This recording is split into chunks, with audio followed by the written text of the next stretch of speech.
নমস্কার, আমার নাম শ্বেতা মুখার্জি। আমি পেশায় একজন কাউন্সিলিং সাইকোলজিস্ট। আমি আজকে কথা বলবো আমাদের ইনস্টিটিউশন এভলিউশন গাইডেন্স একাডেমির সম্বন্ধে।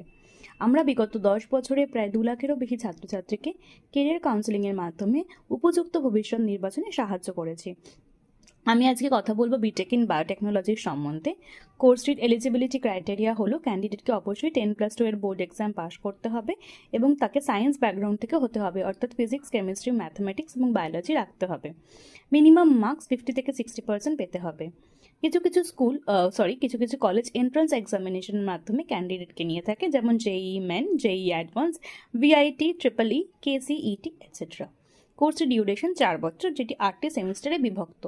কোর্স শেষের পর ক্যান্ডিডেট যে জব রোলগুলিতে জয়েন করতে পারবে তা হলো বায়োটেকনোলজিস্ট বা research scientist, bioprocess engineer, clinical research associate, bio informatics analyst, quality control বা কোয়ালিটি অ্যাসুরেন্স অ্যানালিস্ট, ফার্মাসিউটিক্যাল বা বায়োটেক সেলস অ্যান্ড মার্কেটিং। ধন্যবাদ।